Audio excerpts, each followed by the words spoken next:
One man who doesn't need a hat to look beautiful is Ashton Jeanty, who headlined at number 1 the Dynasty Rookie Superflex rankings from Matthew. I think Ashton Jeanty probably would have been a love almost wherever he went, but particularly in Vegas, a really good landing spot.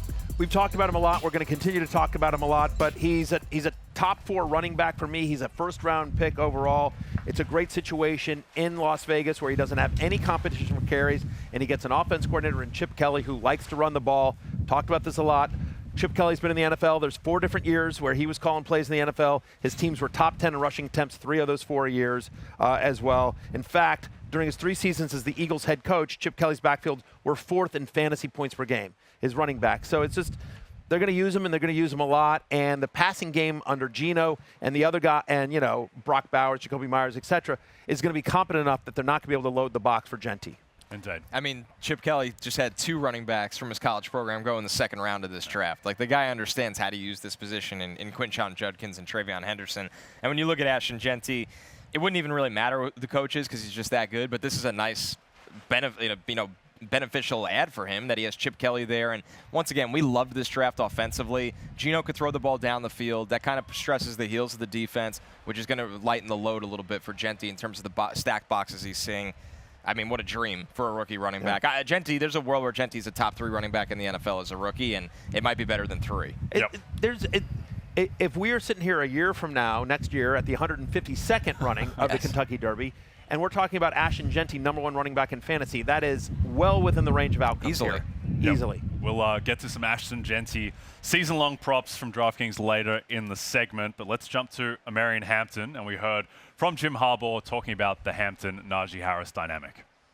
I look at Najee and Omarion, both starters. I mean, it's like a third wide receiver. It's like a nickel back. To have those 2 really great players running the football and protecting it in the backfield and being able to catch passes out of the backfield. I mean, I think they're both outstanding.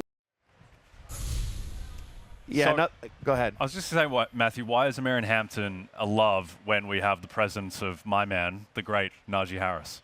I think you just answered your own question. Look, Omarion Hampton is like a massive human being. Like, have you seen him? Like, there's a picture of him and Jim Harbaugh. Jim Harbaugh is like 6'4". Like, people forget Jim Harbaugh was a former NFL quarterback. Jim Harbaugh is tall, and there's a picture of him shaking hands with Hampton, and Harbaugh looks like itty-bitty. Did I tell you the high school story with him? No, what's that? So in high school, his original weight room, basically the bar they were using started to bend because he had so much weight on the bar that they had to, like, limit how much he could lift. So they started basically calling him, like, Baby Saquon. Yeah. And here we are many, many years later of Omarion Hampton now is in the NFL, looking still bigger than everybody around him for a running back. Massive. This is an offense that wants to run the ball. Last year, Chargers under Greg Roman and Jim Harbaugh, top 12 in both running back carries and running back rushing touchdowns. And so Najee Harris is fine. But to use this kind of draft capital on Omarion Hampton, like, Hampton's going to be the lead running back. Harris will still have a role here, but it's a 1-year deal for Harris as well. So I think you will see Hampton take this backfield over the second half of the year. And so just given that offense, again, we talked about this with Herbert, like, you suddenly think about, like, they've got McConkey, they've got Trey Harris now, suddenly just what we talked about with Jeanty as well. Like, just you're not going to be able to load the box against the Chargers run game here. Yep, a very solid offensive line as well when they're not going up against Will Anderson and co. in the wild card round. But Omarion Hampton, Connor, I think, there's not too much to say. He's just he has a very high floor and a very high ceiling. In a year in which Ashton Jeanty didn't exist, Hampton's the number 1 running back, and it's not close. In a lot of classes. That's the thing. In a lot of classes, he's the number 1 running back. The only thing that might annoy you a little bit in fantasy this year is if Najee starts to get some goal line equity. Yep. That's the only thing that can annoy you. But if people are concerned about Najee Harris, buy value on Hampton. He's going to be the lead back. He's built for as a workhorse back, and this is an offense that you feel good about whoever's getting the lead touches. By the way, my man Najee Harris, also a gigantic human being, being up close on the field in Pittsburgh, getting a look at him. I still believe in you, Najee, even if Matthew doesn't. Jim Harbaugh has a type at running back. Yeah, indeed. He does. Quinshon Judkins is a type for everyone. Connor, how much do you What is the scope for him to be a true 3-down workhorse back right out of the get-go? I mean, if you want confidence in my answer, he's my favorite bet at plus 1,800 to win Offensive Rookie of the Year. This is a battering ram downhill. He's good in the pass game. They just didn't need him to be at Ohio State because of Travion Henderson's presence. But you watched him at Ole Miss. He was phenomenal. Lane Kiffin used to play him out wide in the slot. And this is a heavy outside zone scheme where Judkins has that short area burst to get outside, stick his foot in the ground, and then run through a defensive back's face at the second and third level of the field. So I love Quinshon Judkins. He was my RB3 in this draft. I think in a non-Ashton Jeanty world, we would have heard some fringe round one buzz for Judkins, but this was a loaded running back class, and he fell victim to that a little bit. Awesome landing spot. Yeah, I mean, look, the easy comparison here is we see more Hampton, more scenes from the Kentucky Derby, people coming in for Thurby. Today is called Thurby. It's a big day with the locals here in Louisville. But the thing with Judkins is that he's the Nick Chubb role, right? That's sort of the easy comp, but just because it's easy doesn't mean it's untrue. That's what they wanted to be, is Nick Chubb. And you think about Nick Chubb, the 4 years he was a starter, he averaged at least 17 touches a game. He was top 12. He was a top 12 running back in points per game each of those 4 seasons. Kevin Stefanski has always had a strong run game, and so I think, especially when you think about that quarterback room, if you're Kevin Stefanski, I'm like, I need to take as much pressure off of whoever is my quarterback as possible. Judkins going to get the ball early and often in a decent offense. Yep. Another good situation, Matthews, for RJ Harvey. The Broncos have been one of the best collective running back fantasy producing teams under Sean Payton, just without the singular talent. But RJ Harvey has scope to come in there and immediately be the number 1 guy. Right, and it's all about Sean Payton, right? You see this tweet here on your screen. Sean Payton has drafted 4 running backs before day 3 as a head coach. Really, only 4 running backs. Reggie Bush, Mark Ingram, Alvin Kamara, and now RJ Harvey. When you think about how Bush, Ingram, and Kamara were used on the Saints under Sean Payton, think about RJ Harvey. Just an awesome landing spot where he's got Jaleel McLaughlin, Tyler Beatty, and your guy Audric Estime, Connor. We still believe. We still believe, but honestly, not a ton of competition. No. You couldn't have asked for a better landing spot for RJ Harvey. I've heard people comp him to Bucky Irving. Do you think that's a fair comp? Well, what they could do in space is just phenomenal. Their ability to always make the first guy miss is how he's going to kind of make his own in the NFL level. And then you just look at the landing spot. Like you said, this is the best possible landing spot for him. Another guy, plus 3,500 to win Offensive Rookie of the Year. I think it's intriguing at least because Sean Payton, this is his guy. They at times wanted to get Audric Estime going last year, and he just never ran away with it. He never took advantage of it. There was some fumbles at times, some injuries at times.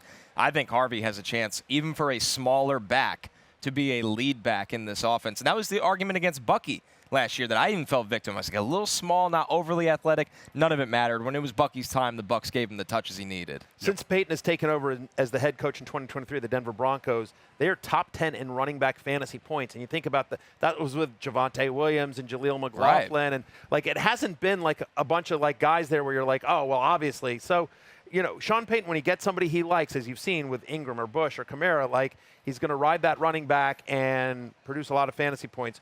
Unbelievable landing spot. I think he's a top 20 running back this year. Yep. I think that stat that you mentioned about Denver being top 10 in fantasy points collectively in the running back room under Sean Payton, that speaks to how underrated the Denver offensive line is. Yes. They've been one of the best at creating yards before contact. They just haven't had the talent to really create that yards after contact. Which is this guy to a T.